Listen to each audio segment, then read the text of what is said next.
Welcome to A Century of Cinema. Today I will be exploring my favourite films of 1938. My first selection is Carefree, starring Ginger Rogers and Fred Astaire. One of the last Fred and Ginger movies, and although it is not one of the most highly regarded ones, it's my favourite. Mainly due to the fact that Ginger gets some great opportunities to show off her comedic chops. The story is about psychoanalyst Tony Flagg, Fred Astaire, who is asked by his friend Steve, played by Ralph Bellamy, to analyse his girlfriend Amanda, Ginger Rogers, because she keeps breaking off their engagement. When Tony and Amanda meet, they don't get along, but there are some sparks flying. When they start actually discussing her mental state, Amanda says she doesn't dream, so Tony suggests that she eat particular foods to help her dream. That night she dreams of Tony, and since this is a Fred and Ginger movie, they're dancing in the dream. She wakes up and realises she loves Tony, and then goes for a session at his office the next day, excited to share how she feels. But Tony is all business, so when he asks her what she dreamt of, she makes up an elaborate, weird story instead of telling him the truth. And thousands of squirrels had jumped the river, and like a pack of hungry wolves were rushing at me. Oh, I was frantic. Yes? They were coming closer. Yes? They were on me from every side. Yes? From the front. Yes? From the back. Yes? On all sides of me. Their teeth snapping at me. I couldn't escape. What happened? They got me. Tony thinks the dream is indicative of some serious psychological problems and gives her a sedative to relax her. But when Tony is out of the office, Steve comes in and drags her to a broadcast she must do. What follows is Amanda on an hilarious stoned romp on the way to the broadcast. She gets arrested, and Tony, after explaining the situation, is told by the judge that he will be held responsible for her behaviour.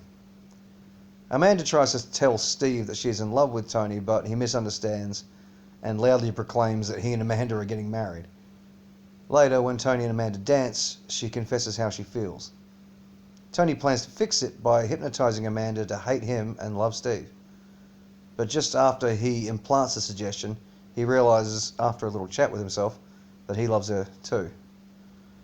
The hypnotised Amanda then wanders off to find Steve. Tony rushes after her to undo the suggestion before she wakes up, but Amanda has been programmed to hate Tony so much that she even tries to shoot him. What follows is Tony trying to get close enough to Amanda to undo the hypnotic suggestion before she goes through with marrying Steve. One attempt to re-hypnotise her even takes the form of a dance number. It's Fred and Ginger, you got to put those somewhere. Naturally, the dance numbers are top-notch in Carefree, they always are, and there are some nice little Irving Berlin songs in there. My favourite number is Ginger singing The Yam. Fred also gets quite creative with some of his routines too, and is likeable and charming. But this is a Ginger showcase. She's all the laughs, all the heart, and half the moves. Like they say, backwards and in heels. Vivacious Lady, directed by George Stevens, again stars Ginger Rogers, this time alongside James Stewart. It is a fun romantic comedy with a sparkling script and delightful performances, particularly from the two leads. Stewart plays Peter Morgan Jr., a professor at a university run by his father. He is sent to the city to fetch his playboy cousin Keith. But before he can do that, he is enraptured by the beautiful and charming nightclub singer Francie, a stellar Ginger Rogers. The chemistry between them is immediate and intense, and without realising it, they end up spending the whole night on the town talking. After being apart for no more than a few minutes that morning, Peter asks Francie to breakfast, and the next thing you know, they're married. When the train arrives at Peter's town, his parents are waiting at the station, along with a woman called Helen, who considers Peter her fiancé, even though no proposal was ever made and Peter has never been particularly interested in her. They all assume that since Peter, Francie and Keith all arrived together, that the blonde is one of Keith's girls. Peter tries to explain, but is shut down by his overbearing father. He sends a very understanding Francie off with Keith and assures her he will tell them as soon as he gets a chance. A large chunk of the running time is taken up by Peter trying to tell his parents that he is married, continually being interrupted by his father's blustering and his mother's fainting spells. Helen seems to have an instinctive awareness of something going on between Peter and Francie and goes out of her way to antagonise her at every turn, even coming to blows at one point. Now, are you going to mind your own business, or must I really give you a piece of my mind? Oh, I couldn't take the last piece. Now, what did you do that for? I'm only going to have to hit you right back. Why, you contemptible little blonde, how dare you slap me? You can't get away with that. Who do you think you are? There, and that's one for you, and there's plenty more where that came from, and I won't keep still. I won't! Francie gradually begins to think that she's ruining Peter's life and insists on leaving, but Peter pleads with her to stay. Helen then catches him sneaking out of Francie's room and tells his mother about it, who then goes to confront Francie. Peter finally tells his father about the marriage, and he's very much against it. Francie tells Peter's mother to set the record straight, and Peter's mother is happy about it. And when Peter's father goes to see Francie, he upsets both Francie and his wife, causing them both to leave town. Then Peter convinces his father to pretty much stop being such an asshole, and the two men run off to get their wives, who turn out to be in adjoining train compartments. Vivacious Lady is a lot of fun, though this kind of story built on misunderstanding frustrates me at times. I mean, Jesus, just talk to each other already. What lifts the film above that is great dialogue delivered by two of the funniest, most charming and talented performers ever to grace the screen. Jimmy Stewart is deservedly a legend. No matter what the role, you 100% buy it. And as I've said before, it's ridiculous that Ginger Rogers hasn't garnered that kind of iconic status over the years. After all, she's a quintuple threat. A first-rate singer, dancer, actress, comedian, and hot damn, she was a gorgeous gal too. The two of them together are the reason the movie works. You find yourself immediately invested in their love story. Which does make it frustrating at times, but it also makes you want to see it all work out. And along the way, you get to see two incredible movie stars with excellent chemistry in their absolute prime, tearing up the screen. Next up is William Wyler's Jezebel. It stars Bette Davis as Julie, a spoiled Southern belle in New Orleans, not too long before the US Civil War. Her beau, Preston Dillard, played by Henry Fonda, is a banker with more progressive views than his other Southern colleagues. However, he still respects his traditions and heritage. When we first meet Julie, she is already causing scandal by attending a party in her riding clothes. And when Preston is late, she goes to the bank and petulantly implores Preston to leave, even though he has important work to do. Other men insist Preston needs to take a firm hand with Julie, but Preston's not the whooping a woman kind of guy, so he doesn't, even though he kind of thinks he should. Julie continues to push Preston by insisting on wearing a red dress to a big ball which they will be attending. And Preston says if she wears that, they won't be going anywhere. So Julie asks Buck Cantrell, an uncomplicated Southern gent, who's always been in love with Julie, played by George Brent, to take her. He politely refuses, and when Preston arrives, Julie appears in her red dress smirking. To her surprise, Preston coldly escorts her to the dance and parades her around until she can't stand it anymore. After he takes her home, he says goodbye, and despite her protestations that he'll be back, Julie knows she has gone too far this time. Preston then heads north for a while. Julie maintains that he will return to her, despite there being no word from him.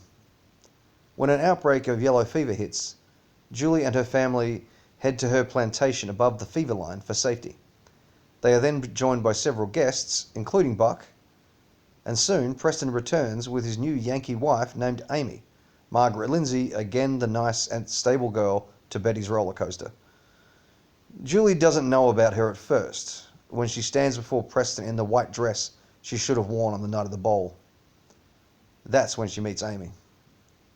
Her response to this is to flirt with Buck, inflame arguments between Buck and Preston, and even insinuate some inappropriate behavior from Preston, which angers Buck enough to defend her dubious honor.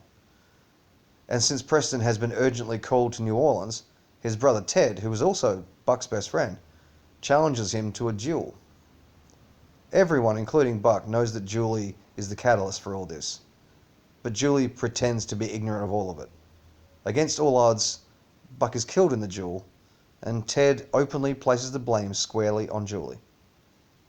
All the remaining guests decide to leave, but as they are, a man is shot after crossing the fever line, and it is not safe to travel, so they are forced to stay.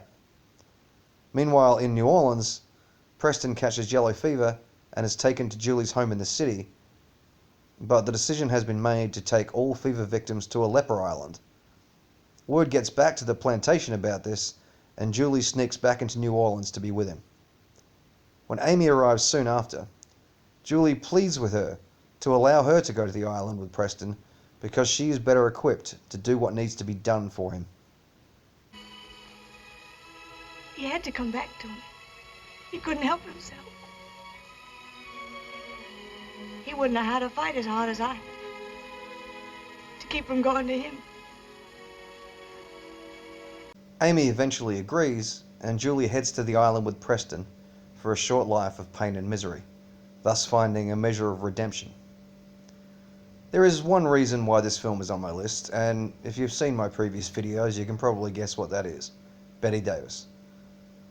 Her performance as Julie won her second Oscar, and her nomination was the beginning of a streak which would see her nominated for Best Actress 5 years in a row, something which is unmatched to this day. And if it were up to me, 1938 would already be her 5th nomination and 4th win. There's no way you can call her likable in Jezebel, but she is compelling as hell, and my choice for Best Actress.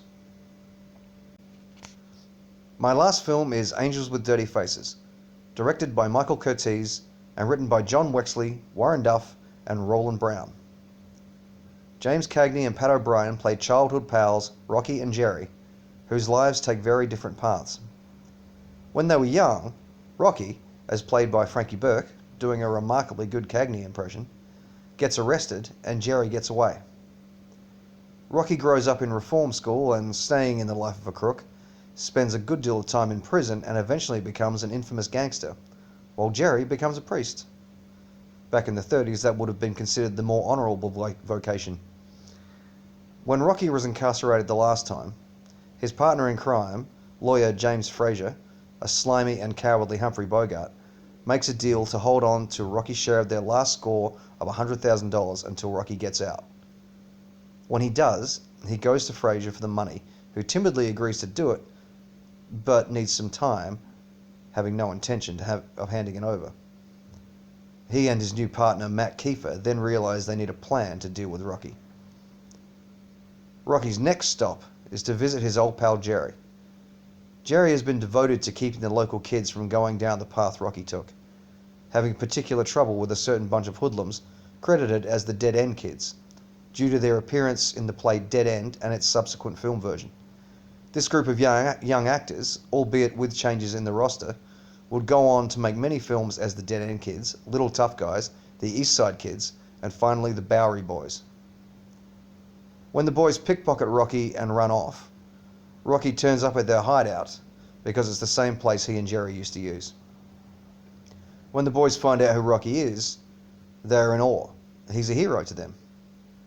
Around this time, Rocky also meets Ann Sheridan's Laurie, who was a girl Rocky used to torment when they were kids. Laurie had been around gang types before and gotten away from it, but she knows all the angles, and Rocky takes a shine to her, which is mutual. Rocky takes it upon himself to help Jerry with the boys, and though they like and respect Jerry to a degree, Rocky's the only one who can keep them in line. Unfortunately, Rocky's no saint, so when he gives Frazier no choice but to give him the money, and Mac uses his police connections to arrest Rocky, he gives the money to Soupy, the leader of the boys, to hide before the cops get there. The cops take Rocky in for Frazier's disappearance, but when Frazier turns up safe, Rocky is released. Rocky goes back to the hideout to collect the money and gives the boys a wad of cash for their help. They then take the money to a pool hall, skipping out on Father Jerry at the gym. This prompts Jerry to start a campaign in the press waging a war on crime, which makes things difficult for Rocky since he now has a comfortable new arrangement with Kiefer and Frazier, who he overhears plotting to kill Jerry. Rocky immediately takes them both out and is pursued because of it. Holed up in an abandoned building surrounded by cops, Jerry pleads with him to surrender, but instead he uses Jerry as a hostage to escape, and is apprehended anyway and sentenced to death. In prison, Jerry visits Rocky and asks him not to be brave for the sake of the boys, to go out a coward, which goes against Rocky's entire tough guy image and sense of himself. But you're not afraid, Rocky? No, they'd like me to be, wouldn't they? But I'm afraid I can't oblige them, kid. You know, Jerry, I think in order to be afraid, you gotta have a heart. I don't think I got one. I had that cut out of me a long time ago. What follows is one of the best scenes ever made. Rocky's final act on Earth is to lose the respect of a group of boys so maybe they won't turn out like him. Or maybe he really was terrified of dying when it came to it. Nobody can really know. Regardless, it is a moment that takes up permanent residence in your memory. Director Michael Curtiz becomes a genuinely great filmmaker with Angels with Dirty Faces, and he gets some career best performances out of O'Brien and Cagney. And the dynamic between them is incredible. O'Brien's serene and soft-spoken Jerry, alongside Cagney's rapid-fire delivery and frenetic energy as Rocky, is spellbinding. And the Oscar-nominated script by Roland Brown, John Wexley, and Warren Duff is nothing short of a masterpiece. On top of that, after watching it, try imagining another actor in the part of Rocky. I did. I can't think of one. This is the role Cagney was born to play. It's by no means a departure for him, but it's truly iconic nonetheless. So Angels with Dirty Faces is my choice for Best Actor, James Cagney, Best Screenplay for Duff, Wexler and Brown, Best Director for Michael Curtiz, and Best Picture of 1938. What do you hear? What do you say? Join me next time on A Century of Cinema when I will be discussing my favourite films of 1939. Now, go watch a movie.